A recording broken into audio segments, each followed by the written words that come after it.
just started like, hey, you want to just do a podcast? Like, yeah, sure, fuck it. And then just like kept to it. Now we're signed to a network, starting to like get some traction. We're in 27 countries. The amount of mistakes we've made, like with guests, is like embarrassing. Sure. Like with those show, like fuck, we didn't hit record.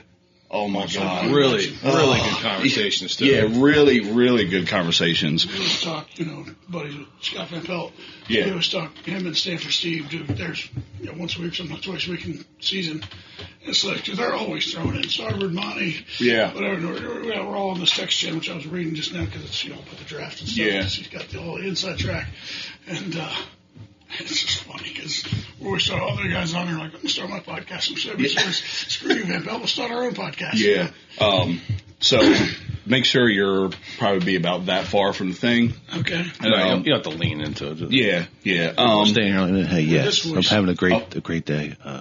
Funny story about Scott Van Pelt. We were here, this is years ago, just bouncing around Dewey, and a buddy of mine, Tristan, massive sports nut, just all around. And we're walking south on the other side of the highway, and him and someone else are walking towards us. Sure. And our wives are ahead of us, and we're kind of in the back. And he split those two and walking, and his wife turned around and was like, and my buddy Tristan fucking starstruck froze, and just like, and Scott stopped, like he was like, you're going to say something to me? And like he stopped for a second, smiled at him, and Tristan locked up.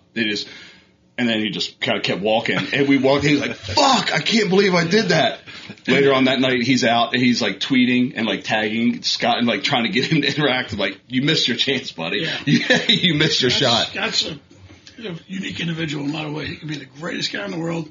Sometimes he can be like that star, and like he'll blow you off sometimes because he's got a lot going on. Yeah. But, when you got him to yourself, he's an amazing person. Yeah. Absolutely amazing. And he, at the Masters 2 or 3 years ago, I take somebody kind of different every year. And it was kind of one of those days we got rained out today. Scott goes, meet me at 7:30 tomorrow morning. I'm going to walk with you for an hour. I never thought that would happen. He did. He walked. His big thing is he's happy to take a selfie with you. Just introduce yourself. He's like, just say, hey, I'm Jerry. Hey, I'm Monty. I'm just like he is. I hate the people who are like trying to sneak pictures. And he turns around and he's, hey, I'm Scott. How you doing? Yeah. They're all like, that's a great like celebrity move. Just call him out. Call him out on it. Yeah. He walked in here like 2 years ago, and everybody's taking pictures on the deck, and he was standing back by the shark tank back here. So he picked his phone up and he started doing this to everybody. I like that. Yeah, that's a good move, and it was a cool. It would have been a great opportunity because it was like a time of day there was no one on the street. It wasn't like there was people everywhere. It was just us, like literally right there. And like, fuck, Tris, I can't believe you just blew that, man. He's always very good to everybody. Yeah, I'm sure it'll happen again. We spend enough time down here, so he's going to be here a lot more often in the future. Yeah, good. That's awesome. All right, well, welcome back to another episode of Dude Dads. We're going to keep that as the intro.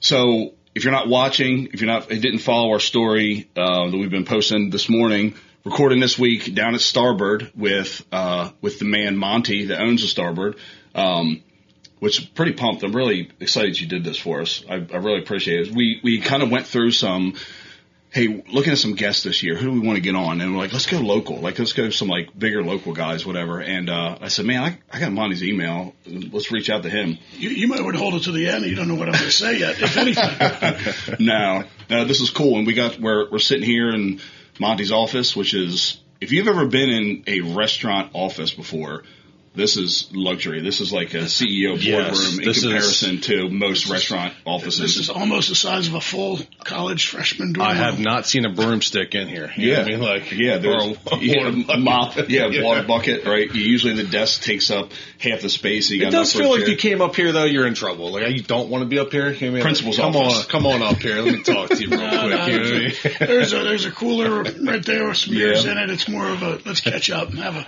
cold beer later at night. Yeah. This has got to be the spot where, like, it's rocking at night, and then you pull up, one of your good friends, like, let's go upstairs. Let's do a shot. You ever do that move? I say it all the time. People are like, hey, can you come down here? Like, I'm here. Let's go. Come have a beer with me. I'm like, how about this? How about you come up here and have a beer with me? Yeah. I go, this is the cool spot. You know what I mean? Yeah. I want to be able to hear myself. I don't have much voice left after 40 years of this place. Yeah, where's your voice go? Just hollering at people? You got it.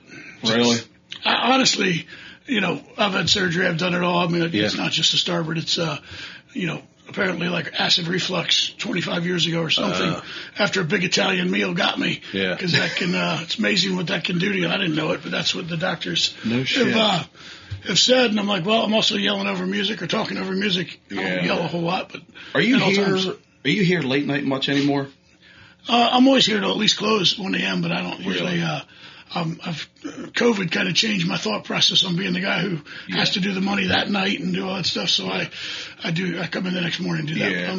If there was good things about COVID, it was businesses figuring out stuff like that. 100%. Like the things I don't need to do. Yep. Like maybe we don't need a bricks and mortar. Maybe I don't need to be here to count the money because someone else is going to do it. We all learned how to get better to survive. And, for sure. There's a lot of lessons learned, and there's a lot of silver linings, like the outside dining. I was just going to bring that up. That's all COVID right there. Yeah. Priceless. I was just going to bring that up. We talked on the way down. I said, hey, did you see the new pavilion thing out there? And he said, yeah, I've seen it. And I was like, yeah, it's a great move. Like you had 4 parking spots out there, and you had the 10 up since COVID, and it's such a great spot. You know, you're an idiot to park in that parking lot in the first place. Yeah, because you had at least a 40% chance of somebody backing into you. Yeah, because it was tight. Such real estate, like in a beach area, it was such good real estate. And I just remember when I was down here, like this is parking here. Like you didn't even think until COVID happened. You didn't even think like, oh, maybe I should expand. I remember like 2021. When they're talking about our Speaker of the House, who's actually downstairs right this minute, and having a former Speaker of the House having breakfast like he and his little breakfast group do every Friday down here. And so the governor comes down here a lot. He's a friend of ours, former governor. I'm talking about 2021. And he was in here when they were talking about making this permanent after COVID was kind of done, this outside dining. The governor goes, hey, Monty, why couldn't you have done that before? I was like, well, because you're the governor, don't know anything about local legislation and local ordinances and local things like that. And it's restricted, it's a parking lot. You got to have a certain amount of spots. Now, this place is grandfathered in because Starboard existed before the town of Dewey was officially a town. Yeah. So we didn't have to have the parking requirements and all that stuff. So we're pretty lucky, but it was wasted parking. People walk, nobody's driving in and out of this place. It's a walking town. It's part of the beauty of Dewey Beach. It's 2 blocks wide and a mile long. Yeah. So we want everybody walking in. And then the other thing is Uber. Uber changed the world as well. Yeah. And that people have no problem going out in an Uber and going home in an Uber. That's the best move. No more rickshaws. No. I do miss rickshaws. I do miss the rickshaw days. They exist. They're still out here. Yeah. They are? Yeah. Oh. Not like they used to be. But they're not taking you to, if you live, more than half a mile away, they're not taking you. Dude, we used to be able to pay them good. Like, look, I live over the bridge. Yeah. They should take me out of overpass. Now, when you decided on that outside dining, is there a process where you like sit down and go, how many seats can we be out there? How much money can we make to offset costs? Do you get that deep with it? You just go, no. That's what real businessmen would do. Cost per seat. Of course, you know what I mean? It's a Starboard. Yeah. It was us, man. We threw as many tables out there as we could. Right. We just kept serving people, and then, we fenced it in, and nobody knew how to be compliant at first. Right. No. Yeah. And over the next year or so, all the agencies kind of formalized things, and now everything's completely compliant, and we pay, our license fee towards all those extra seats out there, and everybody's kind of caught up with things now. Yeah. I was in line to come in here St. Patty's weekend when COVID hit. And I'm standing in line in the street, and friends are texting me yo, I heard they're turning away people at the Starboard. And I'm like, I don't know, man. It looks pretty busy in there. And we waited, got in, and it was, and I don't even know if I should be saying this, but you guys were business as usual. But it was that, do you remember that? Yeah. I remember that Saturday?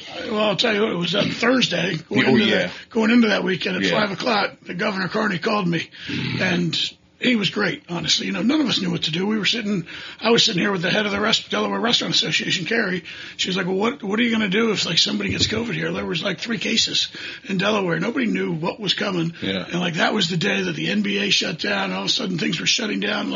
Oh God, we're going into this freaking weekend. Yeah. Okay, what are we doing? I didn't have any answers. I'm just kind of waiting to react rather than be proactive. And the governor called me at 5 o'clock on my cell phone. I'm like, oh God, it's the governor.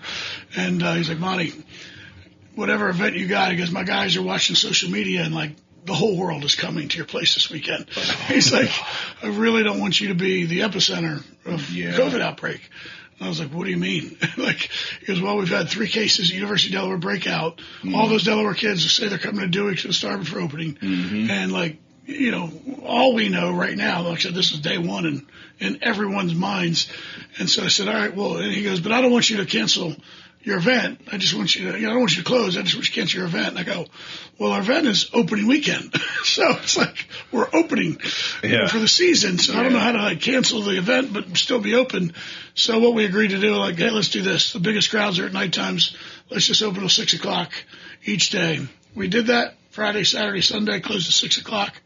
And, the ironic part was all the little places, including our Starboard Raw and Dewey Country Club and Nalo, whoever else was open in Dewey that weekend, slam packed. Because everybody was out because of Starboard open weekend, and we closed trying to do the right thing. And it's just, there's so many lessons learned. We ended up going, I remember, because it was so confusing. We came in here, and Starboard's, it's insane, St. Patty's weekend. And, we hung out for a bit. I think we might have went somewhere else, and I had friends staying at the Hyatt. So we ended up going back there to the Hyatt room and playing Nintendo, and just drinking beers in the hotel room. Because we were like, I don't know what's going on, what to do. And same thing. Friends were texting me oh my God, this is going on, that's going on. It was a really weird time. And who would have thought it would have been? It was 2 years close to it, wasn't it? Yeah. It was almost 2 full summers, wasn't almost it? 2 full summers. Weird. 2021 was weird, but it was closer to back to normal. Yeah, going to jam session and sitting on a high top table. That was wild. Where was Monty before Starboard? I was where was I? Yeah. Before you bought this place. Well, what were you doing? I worked here for 12 years before we bought the place. You worked here for 12 years? Yes. What did you do? Everything. Everything?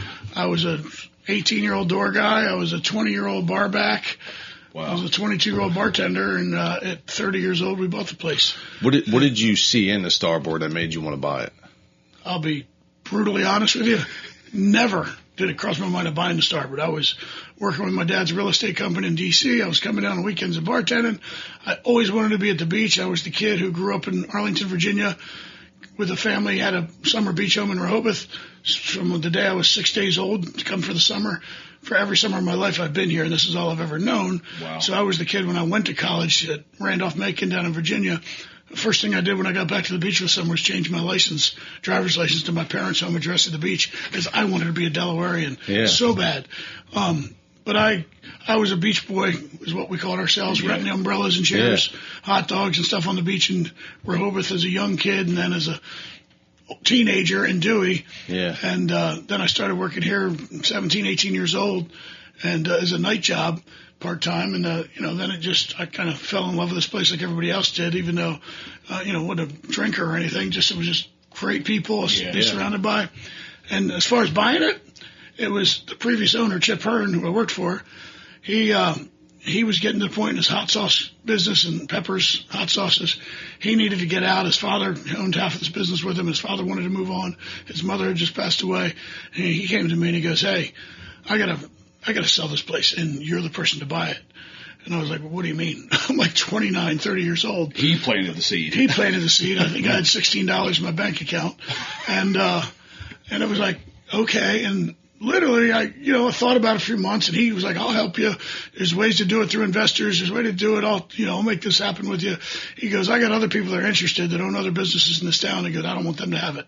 I want you who've been here. You're the guy that everybody knows." I was big in helping him, what I consider building the D.C. crowd, call it, which really wasn't D.C. It was D.C., Baltimore, Philly, with all the beach house books and the group houses, which is what Dewey was back in that day.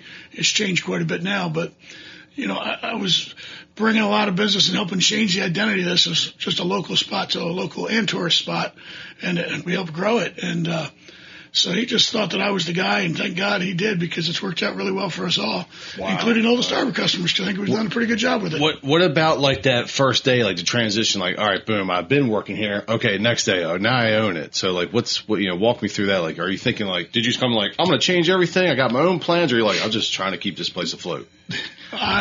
This life fucked this up, you know what I mean? I'll tell you what, there's all the guys that worked here were all here helping us. It was okay, it's ours. We can do whatever we want. And it was the craziest thing. The first thing we did is my buddies worked at Redskin Stadium. He donated me some of their old radios and ear sets. First thing we did was walk down the bottle and cork and see if they would work from down there. I'm like, we are geniuses. So we can be in touch and still go to cork and sneak down like I did as a bartender. That's the first move does not work. It was Starboard and cork have always had a tight, relationship, fun back and forth, played softball games against each other and stuff. So that was important to me as all right, I don't want to change who I am. Like, I'm nobody different as an owner as a bartender. I like that self-promoted all the way to the top. I'm out. And I like that, like, Monty he still had, like, the little bit of, like, Dewey scumbag in him. Yeah. Absolutely. I mean, everybody was helping us get ready. It was April of 1999, going into May. And, we didn't have the opening weekend that weekend because the sale was going on. And I remember the first beer delivery came in, Bud Light, and we were like, oh, my God, there's beer. This is how we pay people. Here, come help us, clean, power wash, build, construct, do whatever we had to do. We're going to drink Bud Lights. And that's all we had to pay anybody for the first couple weeks of owning this place because we didn't know anything about the money. We put everything we could to, our part of it. We borrowed, we raised, and had investors come help us. And, we made it all happen. What a Dewey story. I mean, that's just I'm exactly keeping the beach mentality. I'm taking off for the surf. You know what I mean? When did you start really leaning into the work? Like, was a point where all right, I see something here. I'm gonna keep going. I would say with anything and everything, the second year is when you always figure it out. That first year and anything we do, whether it's an event, like our upcoming Derby run we started a few years ago.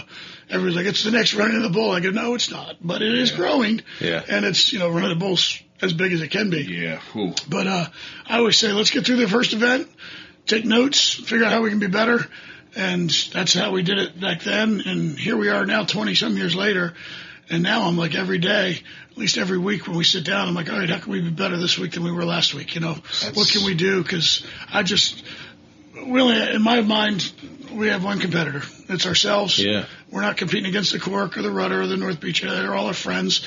The busier they are, the busier we are. And I would hope the busier we are, the busier they are. And I just sit here and try to figure out every winter, like, what can we do to this place? Whether it's construction, whether it's different beers we bring in, whether it's better looking staff, or whether it's starting with myself. But that's the fun part is how do we beat that same day in sales that we beat last year? And we've been very fortunate that other than the COVID year and a half, every year has gone up, including 2021, the first year after COVID. That was a strong year because you had takeout, you had parking lot seating, you had stuff that was new. Yeah, you had the drinks to go. Yeah. Drinks to go. Wasn't a huge business for that. I mean, but it's I think over the years we've done it, we've sold a total of about a 12-pack of beer to go. Oh, really? Because nobody buys it. It was Orange Crushes, and then more Orange Crushes. There was I think it was the following year.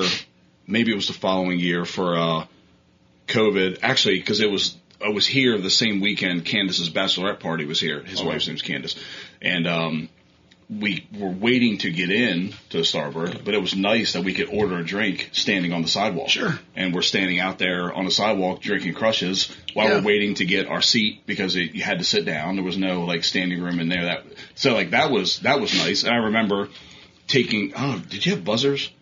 Yeah. Then I remember while we were waiting, we went to Dewey Beer Company and had a drink over there while we were waiting for our turn to get into the Starboard. And now I feel like you guys are also on a cruise control too with the name or with the brand. Yeah, we've built the brand pretty stinking big, but the brand identity is strong. And not that that's what you want to do, but it's also you could take your foot off the gas a little bit and be like, it's going to be okay. I know you don't want to do Tell me that when I'm 75. Right. Maybe I'll listen a little better, but I'm nowhere close to that now. No. Well, one of my questions was about, he and I we were like, all right, what questions do we want to ask? I was like, and he was like, it's always the same staff. Everybody's always happy. But listening to how you ran it. Exactly. You were like, it's flying by seat of your pants with the people in here, making them feel like they're actually a part of it, and I need your help. And I'm like, well, that translates till today, because every time I've come here, everyone's always happy. Yeah, your staff retention is usually restaurant bar industry has a big turnover, and I know everybody wants to be a bartender at the beach, in Dewey, and but you've had staff retention forever. I would love to say that's because of me and great leadership, and they all love me so much. But we all know the truth is they make some money here. So I mean, it's Dewey Beach. People tip well. Yeah. Delaware, recently a report came out that Delaware is the #1 tip state in the country by Toast. Toast is the software that most of the country uses in restaurants anymore. And it's, it's whatever it is, 23.2% or 22.1%, whatever. It's in that range. Whereas the next state down is, 20.9%. It's just a hair behind us, but Delaware ranks #1, and I am confident that is a lot due to these beaches. 100%. Where people are down here taking care of people, having a great time, leaving their morals and values at the bridge and having fun. We talk about that all the time, like tipping, like where you're taking care of your bartender. Yep. And like I have my bartenders at every bar around here, right? AJ at Rudder, Addison, he's a good friend of mine. We worked together years and years ago, and he always takes good care of me, so I take good care of him. Here, over the past several years, been Meredith, right? Her and my wife are friends, and I love that. And I'm not saying it's because I tip well, but like I'm a good human too, I think.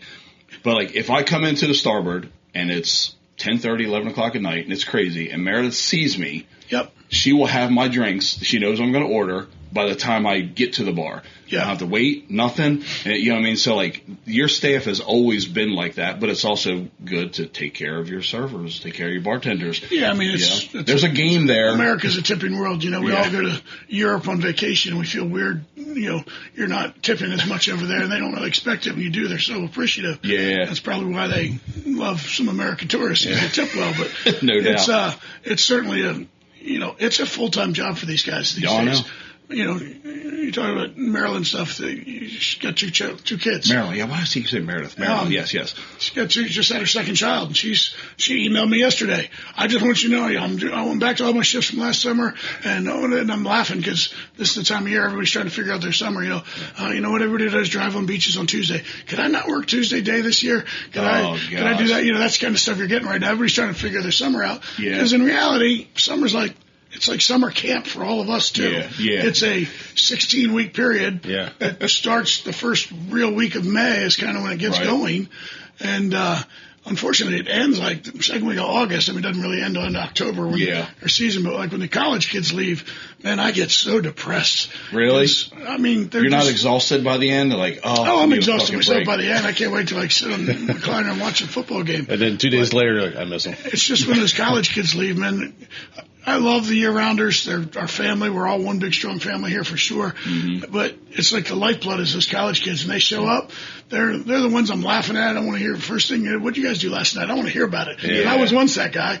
And live vicariously through them. They're having fun. They're it's really cool to watch that 1 or 2 or 3 or 4 that come through the masses of new employees and become Starboardaholics, where they're just going to be here for 5 to 10 years working. Does Matt ever do anything here anymore? Big Matt. Of course. Just so he can come to the employee party. Yeah.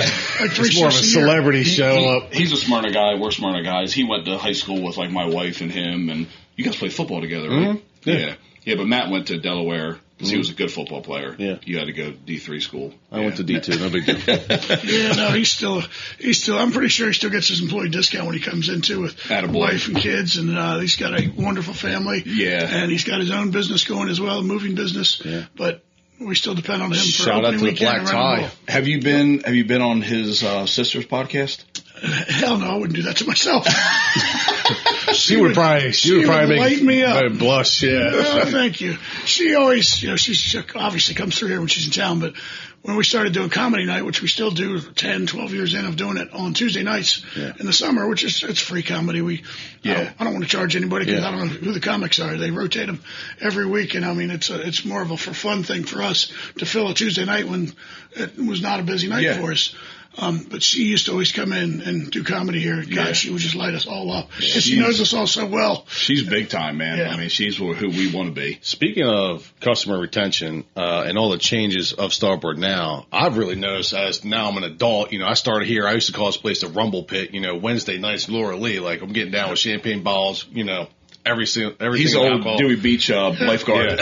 Yeah. The old faded ass shirt. Yeah. And but now I always felt it's so cool because that brand has grown into us now. We all have kids, so like the outdoor season. So now like I don't come here for the late nights because I just can't make it anymore. Yeah. But my kids love coming. We come here for the breakfast. I love the change. So do you find like you have like now this second wave of the kids that grew up like with the Laura Lee nights, and now we're here with kids, showing up. It's funny because it's Laura Lee's down the street at the Cork and the Rudder these days, but we got Lost in Paris up here for the last, it's probably been 10 years now. Yeah. That they've been up here, and she was here for a long time and helped build these Wednesdays. I actually started with Corduroy before Laura Lee for 3 years.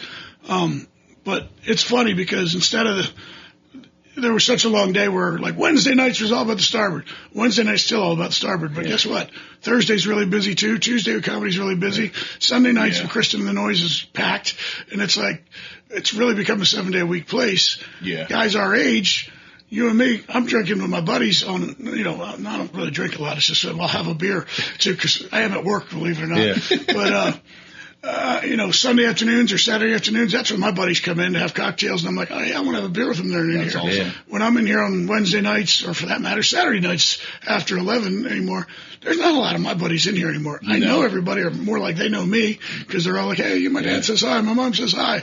And that's that's a weird adjustment, because I'm sure in another few years it's going to be like, hey, my daughter's friends are all going to be in here. The brand is just going to grow because we're all just getting older, so we're just all having kids. Well, it's funny. My kids, I was, you acquired it in 99. I graduated high school in 99. And my family vacation that summer was here in Dewey. And actually, I remember being in Rudder. It was like earlier in the night. It was a band playing. Like I could still get in there at 18. And remember the test tube shot girls would walk around. And they like came to, I'm standing there, me and my girlfriend at the time, my mom, my dad. And they're like, oh, you want some? And my mom looked at me. And I was like, well, let's see if we can get away with it. And they gave me my little shot, and I was like, I got to have a shot in Dewey with my parents at 18 years old, at the Rudder. But, now, and so all through the early 2000s, me and my friends would rent places down here, be down here all the time.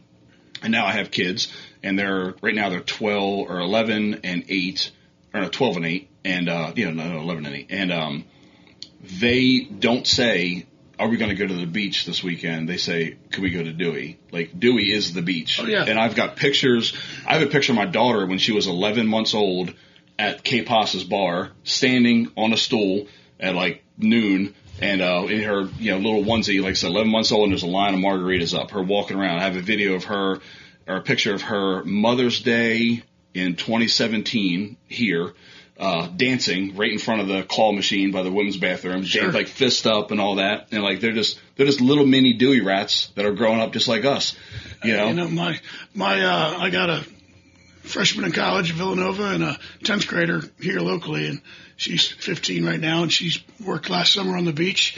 My God, it's so cool to see yourself in your kids' eyes. It is, even though they're girls, because she is on her bicycle. meaning I see all my own traits in my girls. Yeah, she's on her bike by 9 a.m. every day of the summer. Hey, awesome. I'm going to the beach. Hey, I'm on the beach, because whether she's working or not, she's hanging out down there. Right. And that was me when I was working on the beach. I couldn't wait to get on my bike, get to the beach, and I'd hang out all day. Back in those days, we were throwing on the baby oil and iodine. Now they're putting on the 50 or 90 sunblock because they're all smarter than we were. Does it scare you a little bit too, though? No, I love it because, you know what, I got one that's book smart and one that's street smart, Good. God gives you one of each, I guess, as my father always told me. So you fully understand it. I got two completely opposites. They love each other to death, but they're opposites. But that hitting the beach every day, I got sand between my toes. That's why I'm here. Yeah. You find it hard to believe that I only go to the beach like 2 days a year, because then I walk a block, but down the street, I'm here all the time. Yeah. Her being down there got me to the beach more than twice last year. So I'm like, every day she works, I'm going to go spend an hour with her on the beach. And I'm like, and you guys have some family time. Like I see, we've been Facebook friends for a while, but like, I see you guys out on the boat in the bays and hanging out with the family. And I love nothing more than being with my family, but it's, it's a lot easier when they want to come to Dewey and have dinner, have something so I can hang out with them and not leave work. But, I may work, short days, 4 to 6 hours on normal days, 12 to 14 hours, and a long day is 18 or 20 hours. Every day. And, every day. And like I said, like a day off, you're in here for 3, 4, or 5 hours. Get things done, then you get out here and go boating, go golfing. Right. I'm at the beach. I'm a boy of summer. I want to do all that stuff too. Yeah. You don't do it much in May and June, but after you get through the 4th of July, you start to find spots. But I do try most nights of the week to at least get home and have dinner with my wife and kids. How far away from here is your house? 17 miles. 17 miles. Just kidding. It's like 7 blocks. Oh, it's I just didn't want to tell you. No, I didn't want. Yeah, what's your address? Yeah, I wasn't trying to go down there. I was just trying to see. What time do you walk in and out of your house? And, what I was getting at is like, do you ever get away from it? Yeah. You're like, I need a fucking quiet night. I mean, yeah, Monday night's going to kind of date night with my wife, or just get away a little bit, do something, kids, movies on the beach, all the good stuff that Dewey does. But I don't want to get away from it. I mean, even when we go on spring break somewhere, this year we went to Puerto Rico for 3 whole days. Yeah. And all I had with the girls over at, but I mean, I'm sitting there looking for stuff, like looking for ideas, because I want to go to the Caribbean where it's, there's stuff like Dewey Beach. Yeah. How far have you gone and seen Starboard? Like I've been in Florida. People see my shirt. They're like, "Oh, Starboard, yeah." Like, how far have you gone? And you're like, you were surprised that like someone knew about Starboard. Florence, Italy. What? Yeah. I mean, it's. How did that happen? Like, what was it? What? 2 summers ago, we went out there, and you're in a massive crowd, and all of a sudden there's a Starboard T-shirt, and like, you got to be kidding me. That's fucking awesome. Insane. Did you say anything to the person? Of course. Yeah. I go up, and I mean, it's. I'll tell you, one of the funnier stories, like Starboard. Hand him a VIP card. Here you go. Every airplane I get on, I feel like you see somebody in a Starboard shirt, or I'm wearing one, they know you, vice versa. But when my wife and I got married 20-some years ago, on our honeymoon, we were, it's your honeymoon, so we're sitting in first class. You had to do that back that day, and they couldn't afford it. The captain of the plane gets out, and he's wearing a freaking Starboard hat. That's awesome. You gotta be kidding me. This is such a thing. Turns out his wife and him, they got a place down here in the beach, and they were just big Starboard. I didn't know him, but he had a Starboard hat, and of course I had to say something. I was in Key West for Fantasy Fest last year in October, and I'm like nuts to butts squeezing through Sloppy Joe's, and my wife's like, "Oh my God, this guy's got a Starboard shirt on," like, and he was where is he from? I want to say like Canada or something, and somewhere way up north. And I saw him. I'm like, oh shit, Starboard. Like, I live in Delaware. We had like a passing moment. And then the next day I'm sitting in the hot tub at the hotel. The next morning having coffee, and he comes in. He's like, hey, I talked to you last night, Starboard. And I'm like, oh shit. And then we got chatting. And he said they would just vacation. Him and his buddies would vacation down here all the time. And how much they're in love with Dewey. Key West is, definitely a close cousin of Dewey Beach. It's like the rich uncle. I went down there years ago when our kids were little. I went with 4 families total. We took a Disney cruise. None of us, but I'm not a cruise guy. Actually had a great time on it. Yeah. So we had 4 families, and the kids are occupied being kids, and the adults are occupied being adults. So the first day it stopped in Key West. So I took the 4 husbands, while the wives took the kids to do the Butterfly Museum or whatever. And it was NFC Championship, NFC Championship Sunday. It was the first day. Hell yeah. Left Saturday. Come on, let's go have some beers. And they're like, hey, go. We'll back on the boat at 6:00. Oh my Lord! Did those boys learn the hard way what my connections in Key West were, because I was a Starboard. And every bar you went into, there was tequila shots, there was Jaeger shots, there was Fireball back in that day. Whatever people were drinking. I'm telling you, the 4 of us go back, all 4 trashed. Yeah. But 3 of them so trashed, they threw up in their little, small cruise ship bathrooms. Their wives were so hot. And they're like, what the hell did you do? I go, I didn't do anything. They just followed me through Key West, where every bartender knows us. Yeah, I saw a Starboard sticker at Hog's Breath. You definitely saw one of the smallest bar in the world there. Yeah, I love Hog's Breath. Hog's Breath, like 11 a.m. Bloody Mary is like the best. I follow a lot of Key West stuff on Facebook, and I'll say, I'm like, oh God, I can't wait to go back. That place is it's glorious. Speaking of Bloody Marys, how did the Bloody Marys get so popular here? You said the previous owners were making sauces? That was before me. Before you? It was Chip Hearn, who owned the Starboard, who I bought it from. Okay. He's still around today, and he owns Peppers, which is a hot sauce thing. Yeah.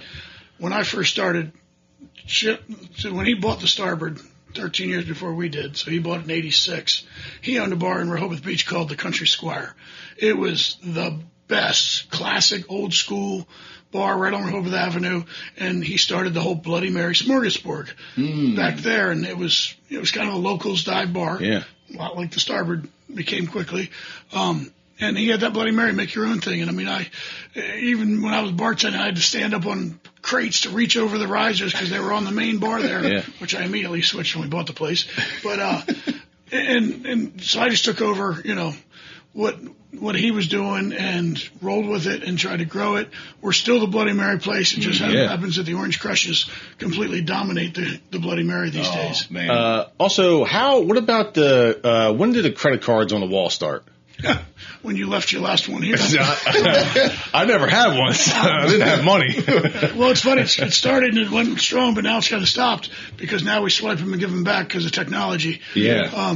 Which they're still. It wasn't that long ago. It wasn't. I mean, it was probably 5 years ago. Yeah, we were looking at dates. Me and my wife were like, "Oh, that one just expired a couple years ago." I always call it BC, before COVID. Yeah. Anymore because. Back then you would hold the credit card and everybody would leave and go to the Cork for Jam session or whatever it is they did. Forget about them, get drunk. Some of them, there was 4 or 5 people that had their credit cards taped to the bottom of a register door like Shelley's bar, and she just run it for it because it was safer with her than it was with them. But, it was just people would leave them and get to the end of the year. I'm like, okay, so we get the little burning iron. We burn the last 4 to 6 digits off their number and started hanging them. And then people started sending me their credit cards. Oh, I want my card on the wall. So that'd be a good. Because you never did dollar bills. You did the Key West of the credit cards. Credit cards. I mean, it shows you how many people, because it's a walking town, because the kind of place this is, people just leave them. If you were driving to, Applebee's, we'll just use that, you'd take your credit card with you when you left, when you had your one apple pie. Have you seen anybody else do the credit card move? No, I really haven't seen that. I see the dollar bills and stuff everywhere, but it's kind of unique to hear. Oh, you want a little lip pillow? Yeah, I like it. Hey, maybe make sure I'm getting through the good questions. Hey, can you take us through what is the day in the life of Monty now? It's not nearly as great as you think. I mean, it's great in that I love what I do and I love who I'm around. There's never been a day where I walk in here I'm not excited to be here. Yeah. So I'll say that. I mean, my general day is number one, I wear so many different hats that Starboard's my love. Starboard, I wish that's all I did was a Starboard. I'm on enough boards and enough committees and enough stuff, but that's all part of what's helped build this brand to me is by being a part of everything in the town of Dewey, in the state of Delaware. The governor just put me on this Delaware Prosperity Partnership, which is another thing. It's just, I only have a couple things that pay, but I got a lot of things I'm involved in. Yeah. So I feel like I've become a bit of an office rat, which I hate, being in front of the computer, just keeping up with emails, because I get 200 to 300 emails a day. Half of them are BS. Which you're phenomenal responding to emails. I was telling the ladies downstairs, and I'm like, it's wild to me because I expect if I sent you an email, I'll get it back later on or the next day, but it's like immediate. Yeah, I can't go to bed with an email unreplied to, and I can't. What's the first thing I do? Wake up, I do them, and I just, I don't like that part of it, but at the same point, cell phones and stuff now, you keep up with stuff too. But it's, I mean, I'm in here every day, almost of the year. I'm in here by, 8 a.m. in the off season, 9 or 10 a.m. in season, because the days get a little longer and a little later. And I'm here all day. I mean, Mondays and Tuesdays are probably the only 2 days I sneak out in the evenings and stay out of here at nights. I mean, Tuesdays I usually come back I get out and play a little golf on a Tuesday evening and come back for the comedy and do nothing more than have a cocktail and enjoy the comics and see that all goes well. And at midnight I sneak home, and it's kind of like my own night out. I mean, my social life is my work life. Yeah. My work life is my social life. But you love it.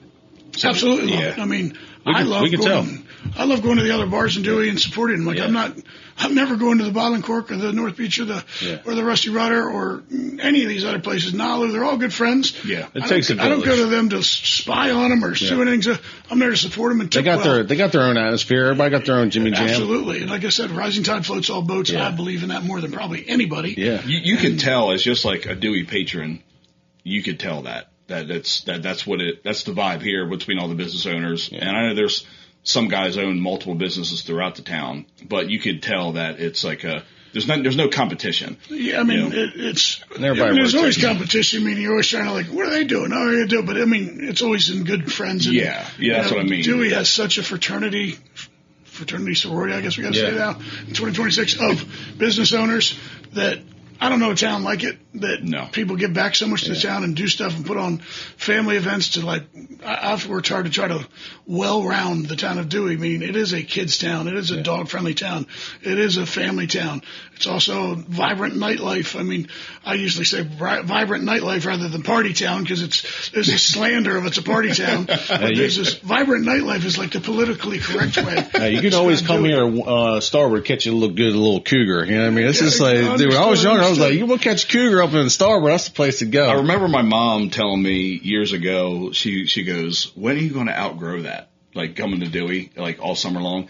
And I'm like, Mom, you're ageless in Dewey. Yep. You really are. It doesn't matter. Yeah. Like you can come to the Starboard or the Cork or wherever any time of night in the summertime, and there is every age and every demographic in the bar. It's not like I can't go to Deer Park in University of Delaware on a Saturday night. I will stand out like a sore thumb. But like in Dewey, it's not like that. Yeah. You know, it's years ago. I mean, this town's been up and down with its political figures and do we want to change who we are and stuff. And these days, Dewey is the happiest place in the world. They got great leadership, great mayor and commissioners, great town manager. They all understand who we are. It's like, they just do me a favor, keep your noise down a little bit, pick up your trash, keep everybody safe, do the right thing. Yeah. They want safety. They want everybody to come have a great time. Yeah. They want property values to soar. They want, and it's like, it's a really nice thing because I remember 20 years ago or so, and it wasn't always that way in this town. They were always kind of fighting in the restaurants and bars. And the Washington Post came down to do a big story on Dewey Beach. And the reporter was sitting there and like, oh, God, this isn't going to end well. You know, they're not going to write something great. They're looking for something bad to write because the town asked them to come down and do a story on the wild, wild west of Dewey Beach. And that reporter sat on the corner out there and looked at me and looked around and goes, you know what you need? I'm like, what do I need? He goes, you need to get a bus and send these Dewey commissioners to Washington, D.C., to like Adams Morgan or something and see what wild, wild west and chaos really is. He goes, this is the most controlled chaos I've ever seen. Yeah. Everybody's working really hard. Everybody's safe. And I'm like, you know what? That's a really smart idea. We didn't do it. Big win. Big win. It was like, you know, that guy's seen the worst of the worst in a big city. He goes, this place just becomes a big city in the summertime, but it is so controlled well. And even the agencies like the Alcohol Beverage Control Commission, they're like, go to Dewey if you want to learn how to card people and cut people off and all stuff, because the Dewey restaurants and bars are run really well. And I think it has a lot to do with, like, you were here for the same reason, right? I was telling Marilyn downstairs, like, I came down, like, all right, I'm not going to drink today, I got stuff to do. But it's something about when you get through the Forgotten Mile and you make that sweep and turn to the right and you see the Dewey sign. We call it the Dewey vortex. Like you just get like sucked into it. Then like, all right, now I'm in Dewey mode now, and it's just it makes you happy. It really is a way of life. It lifts your spirits up, right? I told my mother that. My mother called it the war zone when she was alive driving. She was like, oh, we got to go to Bethany for dinner. We got to drive through the war zone. I'm like, that's all right. They'll bounce right off your cars. Every year when we started lifeguarding, Todd, Captain Fritchman would always tell all the new people, like, you know, this is Dewey. You're either going to lose yourself or you're going to find yourself, and some of you are going to do both. And that was so true of this place. Like back then was just like the rumble pit of like, you know, young kids learning how to drink, party, burn the candle. You learn how to burn the candle at both ends safely, you know. And Todd, you know, we can make fun of Todd a little bit, but for sure, he's a hell of a leader, and he's a hell of a job with the lifeguards, and goddamn, he takes that thing so seriously. Yeah. And I mean, Dewey is so lucky to have him. We have like. So he's from Smyrna. Yeah. Everyone's from Smyrna. I know. Right? They called when we were down here. They called us Team Smyrna because there were so many of us. Everybody, Travers Downs. I can go through and blame them. Oh wow. And he would. We have like essentially books. Like I have one. So in my garage I have an old beer pong table, and it is all Todd Fritchman quotes. Like the whole table. It's just the crazy shit he would say in the morning. You know what I mean? And the story said he would make us do. You know, to that fact, I'll say here when these kids come to work here, like I'll tell their parents, your kid is going to learn how not to act so quickly. They're going to grow up here because they're going to see how to go out and do it right and how to go out and not do it, you know, how not to do it, because that's a good way to look they see so many different scenes. I mean, we all get a jerk or two through these places. Usually it's after 11 o'clock because nothing good happens after 11, we all know, but we've always been pretty spoiled here to our clientele's, you know, the whole VIP card program, everything. The reason we do all that, now it's a hell of a fundraiser for our fire department and stuff. Well, who wants to get booted from Starboard? Like, nobody wants that. You want to get banned from the Starboard? With technology now, we've got these scanners. Probably the best thing we ever did because the bad guys can't get in here. Yeah. And we like that. We don't want them in here. We want people that want to come and act right and behave well. And you do something bad here, you've lost your license to come here. When you first took this over, do you have some funny, like, I just fucked up big moments? Like, oh, fuck, I'm like a big learning moment where it's just like you look back like, I can't believe I did that. Yeah, I mean, I've screwed up plenty of things. That's how you learn. Yeah. I mean, I've wasted money on stuff and like, oh, don't do that again. And today is like, forget to order a bunch of beer for like something. Trust me, those beer guys have many Saturday mornings done favors and driven vans down because the law is they have to drive it down to you. Like, I can't go to the liquor store and buy 100 cases. Yeah. But they can drive it down because it's a Starboard. They will. Yeah. And many a times where I've forgotten. I've been playing golf on a Tuesday and forgot to put my order in. Oh shit! If I'm not at work focused, I'll slip on. That beach kid's still alive in there. I mean, it's the stuff I've wasted money on. I mean, remember the ice machines that used to come through the ceiling and drop it? Those things never worked right. It was a cool factor, and I will always spend money on trying to keep the Starboard relevant and kind of cool and fun. Yeah. Vans, to be honest with you, I spend so much more on some of the live music here than other venues might spend. Yeah. I never charge a cover, never will, don't believe in it because I just think it's the beach. Yeah. And, I put bands in here to mix it up, because everybody's in here kind of every night. They'll go to the Cork to see a show. They'll go to the Runner for this, but they're going to be in here at some point on their day. Oh, yeah. People are coming to the Starboard sometimes 2 or 3 or 4 times a day. And it's a following of the band. The beach is so privileged on like having just bands that people follow. So all you got to do is nurture that band. You'll just have a bunch of followers. But we from do there. it to just mix it up, like there are no bands this weekend. Right? We got a band Saturday, but it's like nobody really knows. And on the weekdays, we built some of the weekdays with some of the live music, but I don't want to be a live music venue, to be honest with you. Like I love the Bottom Cork. It's not who we are. I do it to mix it up. And, I just want people to always have a good variety of what they do when they come in here so that they're always coming back. And I've always felt like you go to the Cork to see a certain band. Yeah. And again, I love the place, but you come here to see a bartender. Yeah. I always say the bartenders are the rock stars. Oh, yeah. Dude, that's 100. I never thought of it that way. You're 100% right. Because we go to jam session a lot. It's one of our favorite things to start the other night. Sure. And, but you're 100% right. Because it's, my wife will be like, let's go see if Marilyn's working. And we'll slide over there. Yeah, today, when I was walking up the sidewalk, up the ramp, and Marilyn was standing there at the host station, and her first words were, "How's Pam, my wife?" And like that's all she cares about. How's Pam? How's the kids? She's such a sweetheart. She knows way more people's names than I do. Because I don't know how she does it. And over the years they've exchanged numbers. They text back and forth. My wife will let her know when she's come. If we're going to go do a drive one day or got the boat down at the rudder, are you off? Can you come out, bring the kids, come hang out, whatever. What's like?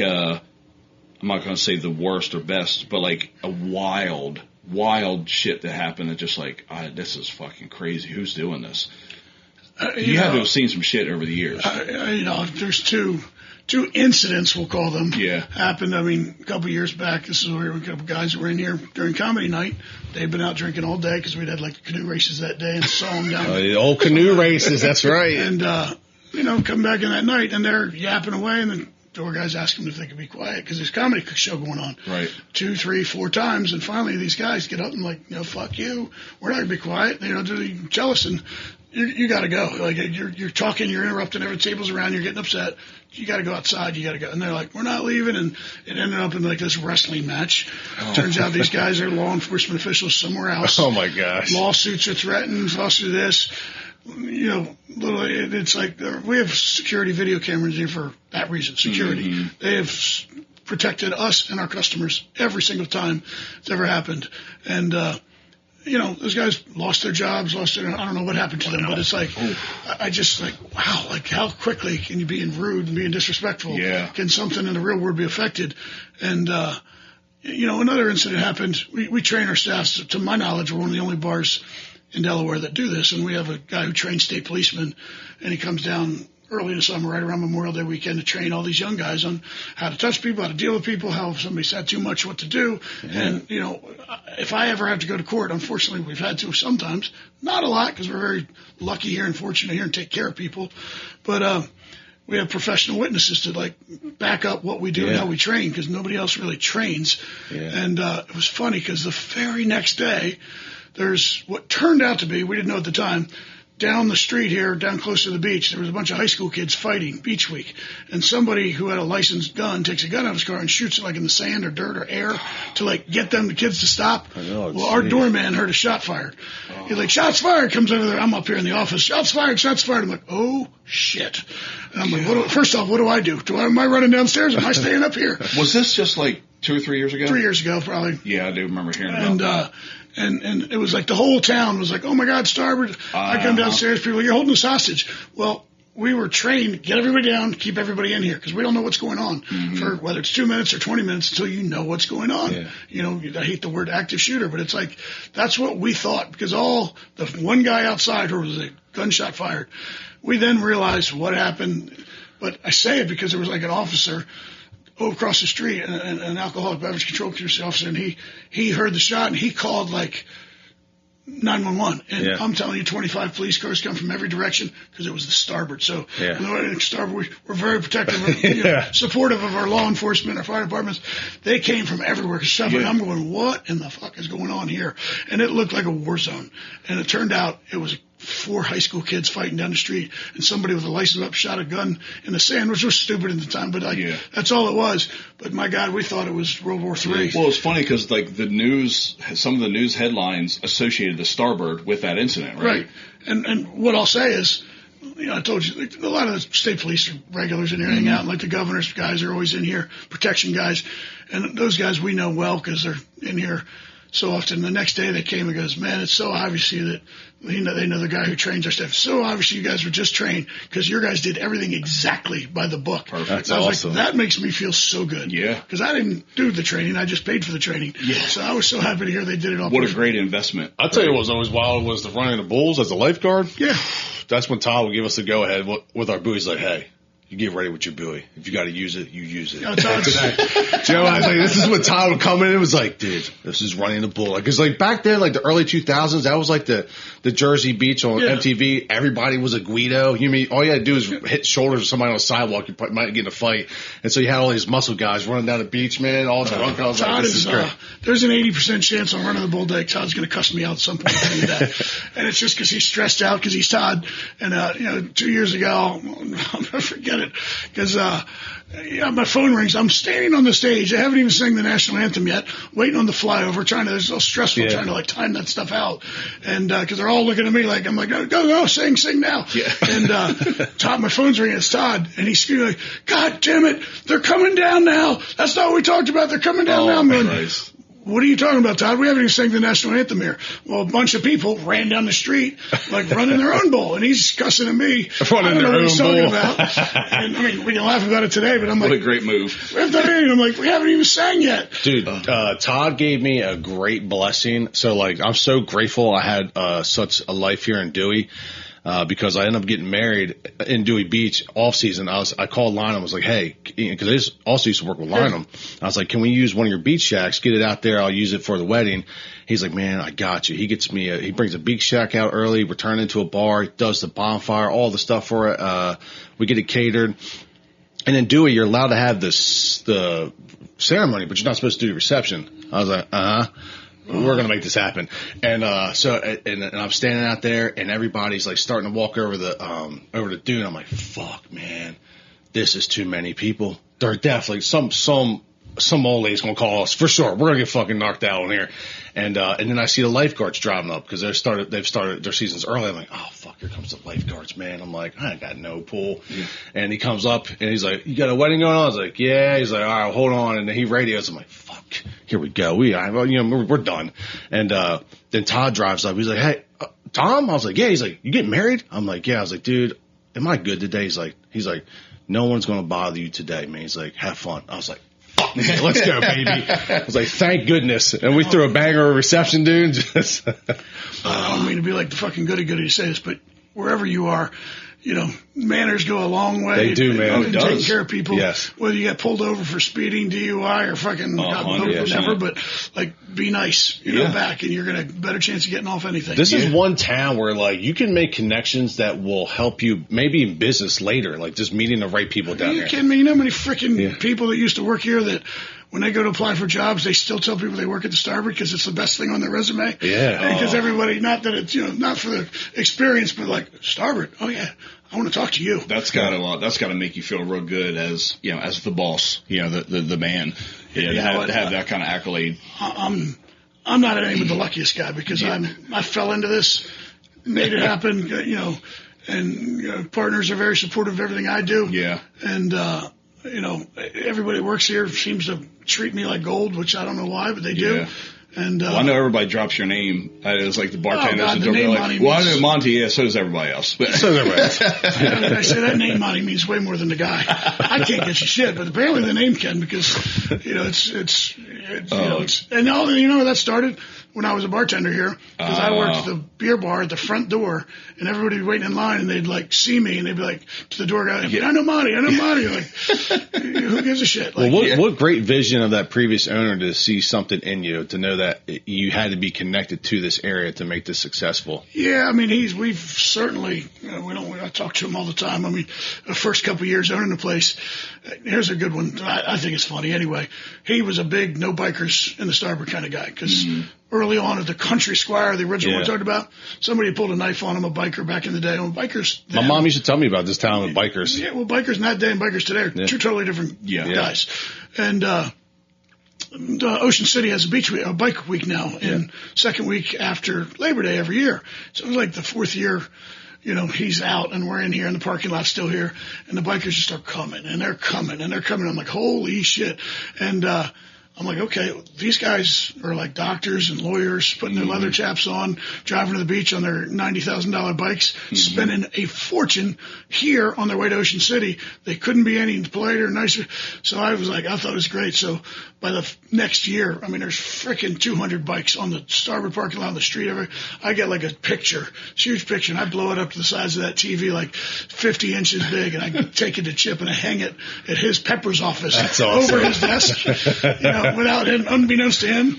So when he walked in, he's like, God damn you, son of a bitch. And he was like, he thought it was the funniest thing ever. Starboard just covered in bikes. Because he had a knife pulled on him, so he's an anti-biker guy. But like I said, the world has changed. Yeah. No, yeah, and like especially with Bike Week, it's not like a bunch of club guys. It's everybody that has a bike, everybody cruises down to all different kinds of people. I never went to Bike Week before, but like I see them. I mean, you see them going down Route 1 through town, that time of year. I'll tell you what, this is funny to say. It's one of the few weekends of the year, all 3 days are cash deposits. Meaning, in the restaurant business, 90% or more credit cards. Yeah. So we're cashing checks to make sure the bartenders get their tips. Yeah. Servers their tips every day. Or not often we actually have deposits anymore. Everything's electronic. Yeah. But those 3 days, it shows you those guys are coming to town with money in their pocket to spend. Awesome. In our restaurants. Yeah, that's freaking great. You mentioned the running of the bull. We were here. Remember, I think it was 21, 22. I think it's 22 or so. But anyway, and it's crazy packed. I mean, you can't move. And like the best time is when everybody leaves to go run the beach. It's like, I can breathe for a minute. This is pretty nice. You got like half hour-ish, of like, all right, go get drinks now. You know what I mean? Starboard's where you learn etiquette. Like, this is where I used to come in here. This is how I learned hot coffee. I learned that just from being in restaurants. And then when I used to come to Starboard, I'm like, you want to get up front? I'm like, I got you. Hot coffee, hot coffee, hot coffee. People are like, I'm like, okay, you got no coffee, hot coffee. But you got to learn, like, then you like, you just like, when people used to come down, when I used to live here and my friends would come down, I'm like, look, we're going to Starboard. I'm like, people are going to step on your shoe. They're going to bump into you. Just be polite. Nobody's trying to fight you. Like, this is where you can run people through. Like, we're just going to be sardines, man. You're going to get bumped into. Yeah, people seem to like that feeling. I don't, but everybody else does. I do too. I miss it to a degree. I'll be underneath the air conditioning in that door down there. I'm not closing the bar down anymore, but like I'll get to a certain point of the year where like I miss like being hot and sweaty and jammed up in the bar and just. Because you're a beach guy. Just that, it's a good time. We're here to have a good time. It's just, it does something to you. Yeah, but I'm also the guy that, like, I enjoy the mall at Christmas time, too. I like the hustle and bustle for a minute. You know what I mean? I'm that guy. Before we exit, what would you say is the future for Starboard? Yeah, or just fly by seat of pants as usual? Hopefully better than it is today. I mean, it's, we've just finished building this $1 million pavilion. That's about what it costs. The parking lot. And, it's going to help us grow even more you can't sell a whole lot more alcohol than you do in this And place. Matt, it looks like we'll be able to watch some sports here. Oh yeah, you got 5 huge 100-inch TVs out there, but it's going to have heat and air conditioning in it, which I'll take credit for saying I was going to air condition it. Yeah. I didn't know when we put a furnace. I wanted furnace heat because it's going to be more year round with the sidewalls in the wintertime when we are now open and semi-busy. But they're like, well, for $3,000 more, this $30,000 heating unit can have air conditioning too. I'm like, no brainer. Shit. You mean in like July when it's 112 degrees outside, I can pull the sidewalls down and air condition it? Yeah. Done. Yeah. So, and the TVs and the comfort lights, we're just trying to, we're not done, but we're close to done with it. The construction part we are. It makes this place such a more well-rounded place because you can come here. Yeah, we're a breakfast place. We're a dinner place too. I mean, we're not serving entrees, but it's Dewey. You want a burger and a club sandwich. I mean, pizza, wings, and cheesesteaks can only get you so far in Dewey. Yeah. At some point, you got to have a little vegetable or something, and that's one of these things. I mean, we've added on with Starboard Raw, Starboard Claw. Yeah. When Mama wanted to retire, we took over sauce and just running the pizza joint the way we would here. But like Raw and Claw are so beloved already. Yeah. I mean, Claw's starting to come into its own. It's in its 3rd year. It's taken us a couple of years to figure out who we are. Are we a fancy place? Are we a Dewey place? Are we wings? And we're trying to be a little bit in between. Yeah. We want to be Dewey. We want shorts and flip flops. It's great for the ones that were older now. Like, I'll go with this one. Dude, I love it. I love that I can go have a nice dinner. Yep. But still wear shorts and flip flops. Yeah. I love that I can go. At 11:30 when I'm like, I'm going to go have a cold beer somewhere. And I go to Claw and I get a Guinness and I sit up on that deck. Yeah. And you can see all of Dewey. And I'm like, this is so awesome. Yeah. At the end of the day, I think more than anything, I love watching people have a good time. I don't want to be the guy in the middle of that lighting my hair on fire. I at least like to watch it. Yeah. And when the bands are playing, I'm sitting there behind the stage. I'm watching people. I'm not the bouncer looking for fights or for people smoking inside. I'm just watching. I'm smiling, watching people have a good time. People watching. That makes me feel good that I'm spending $5,000 to have this band on stage, and they're having fun because of it. And that makes me feel good. That's the freaking best, man. Well, I love it. Well, Monty, I appreciate you taking time to talk to both of us today. Appreciate all the memories, all the hangovers, all the funny photos I have, and then the continuation of growing my kids. My kids will be coming here. Is your picture down on the wall down there? I don't know. No idea. I know. I never looked. Is your credit card on the wall? You didn't have I didn't have any money. So thank you for all the lifeguard discounts. The half price burger night on Wednesday. You know what I mean? I mean, I survived on the DBP burger. You know, for years. Well, hopefully you're here doing a shot with your kid's 21st birthday with them. That's another one of my favorite things to see is people bringing their kids. Like right over there is where when I just talked about that time, the running the bull, that was for my buddy's son's 21st. Yep. He did his week. He wanted to do a Dewey weekend. This is where I asked my wife to be my girlfriend. That's really? Awesome. Yeah. No shit. I didn't know that. People always tell me, "Hey, you gotta have an alumni weekend for people that met at the Starboard." I said, "You know what? That's a great idea, but the Starboard's not big enough." No. I said, "We couldn't house them all." Oh, that story. I mean, there's John Roberts of the Supreme Court and his wife in Dewey Beach. Yeah. It was all over the Wall Street Journal. I was like, "That is cool." You know how many kids you're responsible for? I know. Just 2. Yeah, you are. All right, Tom, take us out.